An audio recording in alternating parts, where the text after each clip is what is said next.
આજે અમે મુના ગામમાં ચાલી રહેલા પાખંડ માટે અહીં આવેલા। નમસ્કાર મિત્રો, દરેકને જય માતાજી। મિત્રો, વાત કરવી છે કે જે વિગતે વાત કરવાની છે કે જે સોશિયલ મીડિયામાં જે વચ્ચે જે વિડીયો વાયરલ થઈ ગયા હતા ગેનીબેન ઠાકોર અને અરવિંદ ભુવાજી વચ્ચેનો જે વિવાદ ચાલી રહ્યો હતો એના વિશે વાત કરવી છે। જ્યારે ઠાકોર સમાજના આગેવાન રાય કરણજી તેઓ મેલડી માતાના ધામે પહોંચ્યા હતા ગઈકાલે સાંજે। એમ કે અરવિંદ ભુવાજી જે મુના એમના ગામ ગયા હતા, તે માતાજીના મંદિરે ગયા હતા। એના વિશે આપણે ચર્ચા કરવાની છે। હું વિડીયો બતાવું, વિડીયો પૂરેપૂરો જોજો અને અમારી ચેનલને સબસ્ક્રાઈબ ન કરી હોય તો સબસ્ક્રાઈબ અવશ્ય કરજો અને કોમેન્ટ અવશ્ય તમારું શું કહેવું છે ભુવાઓ વિશે, શું છે હકીકત, કેમ ગયા હતા અને અરવિંદ ભુવાજીને કેમ માફી મંગાઈ અને રાય કરણજી કોણ છે અને કેમ ગયા હતા, શું છે હકીકત અને ત્યાં બબાલ થઈ હતી, કેમ બબાલ થઈ અને વિગતે આપણે વાત કરીએ। તો આપણે વિડીયો ચાલુ કરીએ। તો નમસ્કાર, હું છું સાગરભાઈ રાણપુર। હું તે આવકાર ચેનલમાં દરેક મિત્રોનું સ્વાગત કરું છું। મિત્રો, વાત કરવી છે વિગતે જે ગેનીબેન ઠાકોર, આપણા બનાસકાંઠાના સાંસદ એવા ગેનીબેન ઠાકોર અને અરવિંદભાઈ ભુવાજી મુના, એમના વચ્ચે જે વિવાદ ચાલ્યો તમને દરેકને ખબર હશે।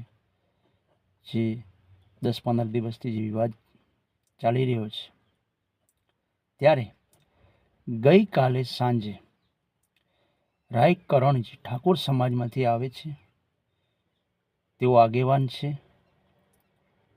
અને તેઓ અરવિંદભાઈ ભુવાજીને ત્યાં જાય છે, જ્યાં મેરડી માતાના મંદિરે એટલે કે મુના ગામે, અને ત્યાં એમને વાત કરે છે અરવિંદભાઈ ભુવાજી સાથે। જે આ ચેલેન્જો આપી, ચેલેન્જ વિશે ચર્ચાઓ કરે છે અને શ્રદ્ધા અને અંધશ્રદ્ધા ન ફેલાય એના વિશે એમણે એક મીટિંગ યોજી અને રાતના સમયે તેઓ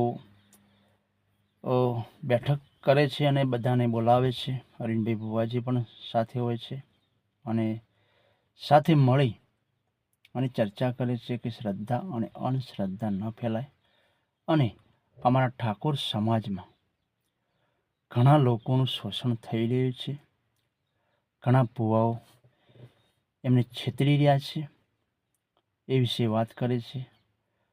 જ્યારે એમને મીટિંગ યોજી હતી તો મીટિંગમાં વાત કરી રહ્યા હતા કે અંધશ્રદ્ધા મત ફેલાવો અને અમારો સમાજ, ઠાકોર સમાજ એ છેતરાઈ રહ્યો છે, એના વિશે ચર્ચા કરી રહ્યા હતા। ત્યારે અરવિંદભાઈ ભુવાજીના સમર્થકો પણ હાજર હતા, બધા એ વિગતે વાત કરી રહ્યા હતા। ત્યારે અચાનક ત્યાં થોડી બોલબાલા થઈ, થોડી ચર્ચા વાત થઈ, કોઈ ધક્કામુક્કી કરી, કોઈ અમુક લોકોએ એમને જે રાયમલભાઈ જે ઠાકોર સમાજમાંથી આવે છે એમના પક્ષ દ્વારા અને અરવિંદભાઈ ભુવાજીના જે સમર્થકો છે એમના વચ્ચે થોડી બોલબાલી થઈ અને થોડી બોલાબાલી થઈ અને બબાલ થઈ। હું તમને એ વિડીયો બતાવું, વિડીયો પૂરેપૂરો જોજો મિત્રો અને તમારું શું કહેવું છે કોમેન્ટ અવશ્ય કરજો। તો હું વિડીયો બતાવું, વિડીયો વધુ શેર થવો જોઈએ અને અમારી ચેનલને સબસ્ક્રાઈબ ન કરી હોય તો મિત્રો સબસ્ક્રાઈબ કરજો અને વિડીયો પૂરેપૂરો જોજો અને પછી હું બીજો વિડીયો બતાવું। આ વિડીયો જોજો અવશ્ય પૂરેપૂરો। તો શું વાત કરી રહ્યા છે અરવિંદભાઈ ભુવાજી અને રાયમલભાઈ વચ્ચે શું વિવાદ ચાલે? ખુરશી આવી અને એમને મને 2-3 સવાલ પૂછ્યા કે ભાઈ આ રીતની વાત, આ બધું હોય એમાં બે વચ્ચે ચર્ચા ચાલુ હતી, બરોબર। અને એન્ડમાં વાત થઈ કે ભાઈ તમે આવ્યા છો, તમે પૂછ્યું છે, બરોબર, એટલે શેના માટે પૂછો છો? એટલે એમને કીધું કે અમે તમારું આ બધું ચેક કરવા માટે આવ્યા છીએ, બરોબર. એટલે એમાંથી પબ્લિક વધારે હતી, પબ્લિકના દ્વારા ઉભાળો થઈ ગયો, બરોબર. નહીં, તમારા સપોર્ટર હતા. તમારો ભાઈ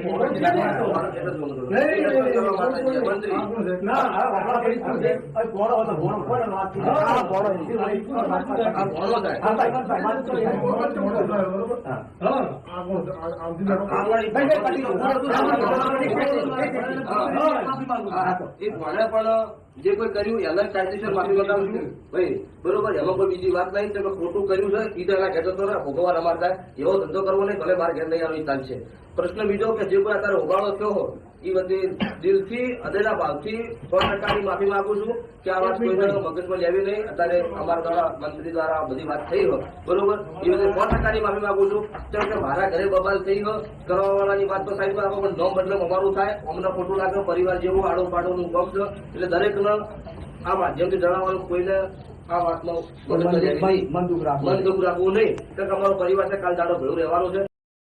તો મિત્રો જોયો વિડીયો, એમાં જે એમની મિટિંગ ચાલુ હતી અચાનક સામેવાળા પક્ષ જે સમર્થકો હશે, ભલે રાયમલજીના સમર્થકો, અરવિંદભાઈ ભુવાજીના સમર્થકો સામે બોલાવાલી થઈ હતી.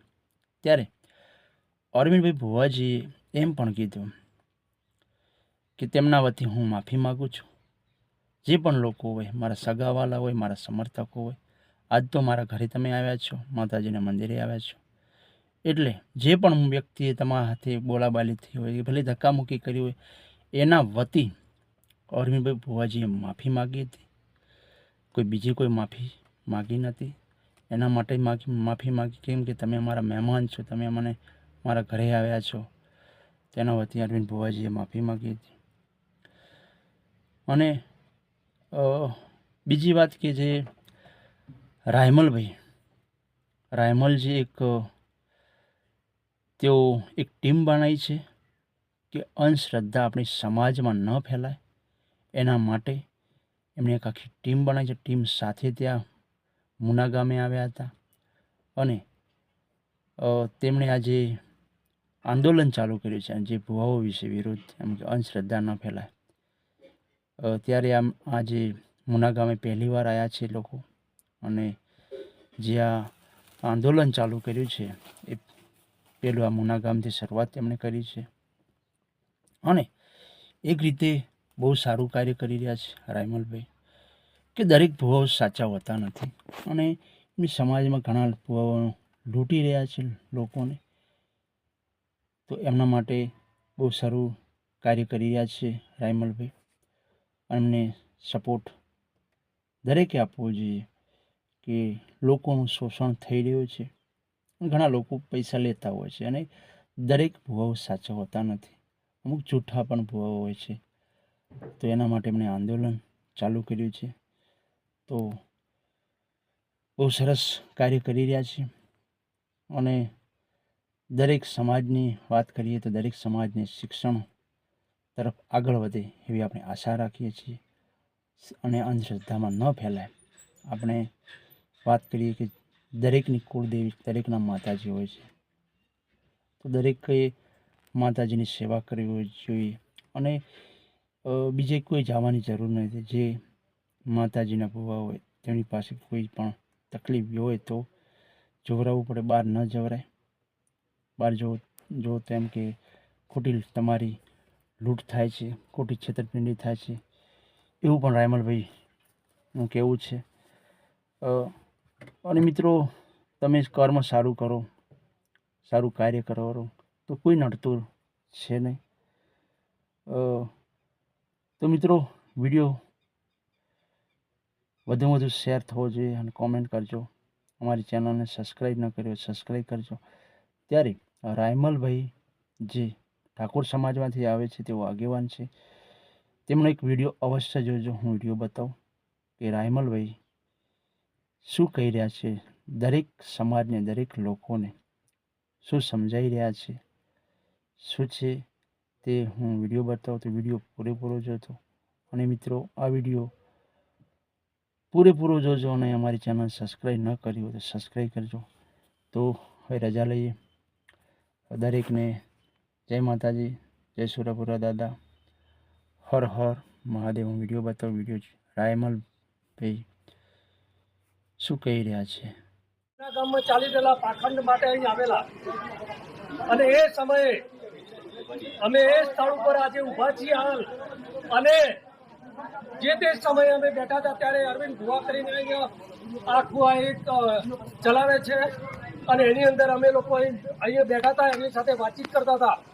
તે સમયે એમના સપોર્ટરો અમારી ચારે બાજુ થઈ અમારી સામે એટેક કરેલો અને એટેક કરવાના પરિણામે અમારા સાથે ધક્કામુક્કી થયેલી, અમને ડરાવવાનો પ્રયત્ન કરેલો. એટલે આવા જે મુહિમ ચલાવવા વાળાને આ લોકો એવો મેસેજ આપતા હતા કે અમારી સામે કોઈ પ્રશ્ન ના કરી શકે. એટલે મારે ખાસ કરીને ઠાકોર સમાજને અને બીજા જૈન શ્રદ્ધામાં ફસાયેલા લોકોને મારે આજે વિનંતી કરવી છે કે આવા લોકોથી ડરો નહીં.